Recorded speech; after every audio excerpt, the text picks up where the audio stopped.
नमस्कार, स्वागत है आपका हमारे चैनल में। मैं रानी गुप्ता आपके साथ और बड़ी खबर आ रही है। एकनाथ शिंदे को जेड कैटेगरी की सुरक्षा प्रदान की गई है। आपको बता दें कि लगातार जिस तरीके से शिंदे गुट को लेकर के जो शिव सैनिक है और शिवसेना के कार्यकर्ता हैं वो लगातार विरोध प्रदर्शन कर रहे थे, जिसके बाद अब एकनाथ शिंदे को ये जेड कैटेगरी की सुरक्षा प्रदान की गई है। आपको बता दें, इसी के साथ ही खबर आ रही है कि 3 बजे एकनाथ शिंदे देवेंद्र फडणवीस के साथ जाकर के राज्यपाल के साथ मुलाकात कर सकते हैं और इसी के साथ ही सरकार बनाने के लिए अपना प्रस्ताव भी पेश कर सकते हैं। वहीं दूसरी खबर आ रही है कि जब से उद्धव ठाकरे ने अपने मुख्यमंत्री पद से इस्तीफा दिया है तो इसको लेकर के पहली बार एक्ट्रेस कंगना रनौत का बयान सामने आया है। उनका पहला रिएक्शन सामने आया है और उन्होंने कहा है कि जब पाप का घड़ा बढ़ता है तो सर्वनाश होता है और इसके बाद सृजन होता है। आपको बता दें, उन्होंने इंस्टा पे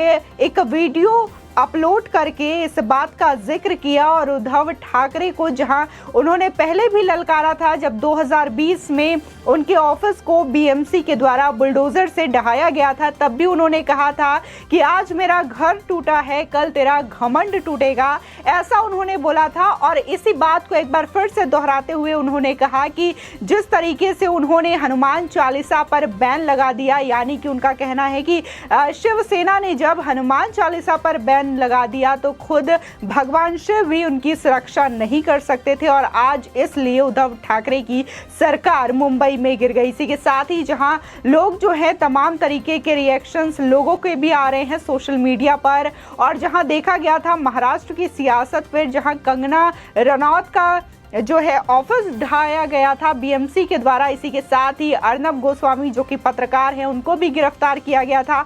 इसी के साथ ही सुशांत केस जो एक्टर है उनके केस को लेकर के भी कई चीजें सामने आई और ऐसा कहा जा रहा था कि उस केस को दबाया जा रहा है, ऐसी भी खबरें सामने आ रही थी। और इसी के साथ ही हनुमान चालीसा को लेकर के राणा दंपत्ति को भी जेल की सलाखों के पीछे भेजा गया था। तो अब लोगों का ये कहना है कि जिस तरीके से जो महाविकास आघाड़ी सरकार और उद्धव सरकार की ओर से ऐसी चीजें की गई बेकसूरों के साथ, तो उनकी हाय लगी है, उनकी जो श्राप है वो लगा है, जिसकी वजह से आज उद्धव ठाकरे की सरकार गिर गई है। साथ ही कंगना रनौत ने भी 2020 में जो वीडियो जारी किया था उसमें भी उन्होंने कहा था कि एक स्त्री की हाय लगी है और एक स्त्री की हाय कभी खाली नहीं जाती। देखा गया कि किस तरीके से एकनाथ शिंदे कैंप ने पूरे उद्धव ठाकरे और महाविकास आघाड़ी सरकार को हिला करके रख दिया। इसी के साथ ही जहां कल उद्धव ठाकरे इस्तीफा देने के लिए गए थे राज्यपाल को, तो इसी संबंध में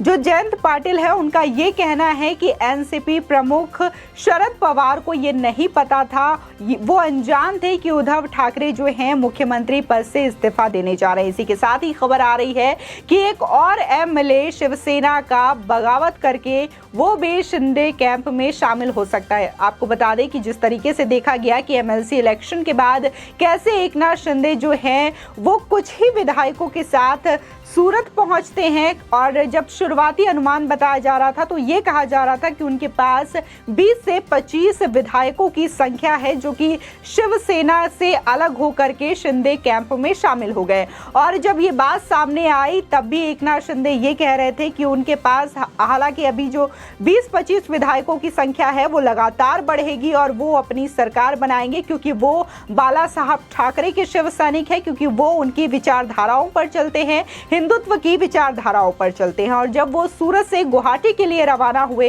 तो लगातार जो उनके विधायकों की संख्या है वो बढ़ती गई और आज आंकड़ा 49 के करीब पहुंच चुका है। सिर्फ शिवसेना के जो एमएलएज हैं वो शिंदे कैंप में 49 के करीब है। इसी के साथ ही निर्दलीय विधायक भी एकनाथ शिंदे के कैंप में शामिल है, जहां देखा गया कि बार बार उद्धव ठाकरे और संजय राउत ललकारते हुए दिखे। हमेशा कदम कदम पे धमकी भरे जो बयान है संजय राउत के वो देखने को मिले थे एमएलएस को लेकर के। इसके बावजूद एकनाथ शिंदे को देखा गया कि कैसे वो भी पलटवार करते हुए दिखाई दिए थे और लगातार एमएलएस की संख्या बढ़ा करके इसका करारी जवाब देते हुए वो नजर आए थे। और अब देखा गया कि उनको जेड सिक्योरिटी प्रदान कर दी गई है और वो मुंबई आ रहे हैं, महाराष्ट्र आ रहे हैं। इसी के साथ वो बीजेपी की सरकार बना सकते हैं। आपको बता दें, मौजूदा समय में महाराष्ट्र की राजनीति में भूचाल आया हुआ है। सुप्रीम कोर्ट की सुनवाई के बाद शिवसेना के उद्धव ठाकरे ने बुधवार को देर रात मुख्यमंत्री पद से इस्तीफा दे दिया है। इस बड़ी उठापटक को लेकर बॉलीवुड एक्ट्रेस कंगना रनौत का रिएक्शन सामने आया है। सभी जानते हैं कि कंगना रनौत और उद्धव ठाकरे सरकार का हमेशा से ही 36 का आंकड़ा देखने को मिलता रहा है। कई बार संजय राउत संग कंगना रनौत का हंगामा हुआ भी, और जब कंगना रनौत के ऑफिस पर बीएमसी ने बुलडोजर चलवाया था तो ये मामला और भी ज्यादा गरमाया था। उस समय कंगना रनौत ने उद्धव ठाकरे सरकार को ललकारा था, आज मेरा घर टूटा है, जल्द ही तेरा घमंड टूटेगा। ऐसे में जब उद्धव ठाकरे की सरकार गिरी तो सबसे पहले एक्ट्रेस कंगना रनौत का रिएक्शन भी देखने को मिला। आपको बता दें कि कंगना रनौत ने ऑफिशियल अपने इंस्टाग्राम पर एक वीडियो शेयर किया। इस वीडियो में एक्ट्रेस कंगना रनौत कहती हैं, 1975 के बाद ये समय भारत के लोकतंत्र का सबसे महत्वपूर्ण समय है। साल 1975 में लोक नेता जयप्रकाश नारायण की एक ललकार से सिंहासन की जनता आती है और सिंहासन गिर गए थे। साल 2020 में मैंने कहा था कि लोकतंत्र एक विश्वास है। जो लोग सत्ता के घमंड में आकर जनता का विश्वास तोड़ते हैं तो उनका घमंड टूटना भी निश्चित हो जाता है। ये किसी व्यक्ति की शक्ति नहीं है, ये शक्ति है एक सच्चे चरित्र की है। दूसरी बात ये कि हनुमान जी को शिव का 12वां अवतार माना जाता है और जब शिवसेना ही हनुमान चालीसा को बैन कर दे तो उन्हें शिव भी नहीं बचा सकते। हर हर महादेव, जय हिंद। ये वीडियो उन्होंने अपने इंस्टाग्राम अकाउंट पर अपलोड किया और साथ ही ये बातें कहते हुए उद्धव सरकार पर तंज कसा। आपको बता दें कि 2020 में जब एक्ट्रेस ने ऑफिस पर बीएमसी का बुलडोजर चलाया था तो उन दिनों अभिनेत्री ने उद्धव ठाकरे को निशाना साधते हुए एक भविष्यवाणी की थी, जो कि अभी भी लगातार चर्चा में बनी हुई है और उसके वीडियोस भी वायरल हो रहे हैं। आपको बता दें कि उस वीडियो में कहा गया था उन्होंने कि उद्धव ठाकरे, तुम्हें क्या लगता है कि तुमने मुझसे बदला लिया है? आज मेरा घर टूटा है, कल तुम्हारा घमंड टूटेगा। इसके अलावा कंगना रनौत का एक और वीडियो लगातार तेजी के साथ वायरल हो रहा है, जिसमें वो कहती दिखाई दे रही हैं कि जब भी कोई व्यक्ति किसी औरत का अपमान करता है तो उसका पतन जरूर होता है। आपको बता दें कि बीएमसी ने साल 2020 में कंगना रनौत के मुंबई स्थित ऑफिस में जमकर तोड़फोड़ की थी, जिसके बाद एक्ट्रेस ने बीएमसी के खिलाफ बॉम्बे हाई कोर्ट का रुख किया था। आपको बता दें, जिसके बाद एक्ट्रेस के द्वारा मुआवजे की मांग की गई थी और फैसला भी उन्हीं के हक में आया था। कोर्ट का कहना था कि बीएमसी ने खराब नीयत से ये कदम उठाया था और कंगना का दफ्तर गलत इरादे से तबाह किया गया है। कोर्ट ने कहा कि ये नागरिकों के अधिकार के विरुद्ध था।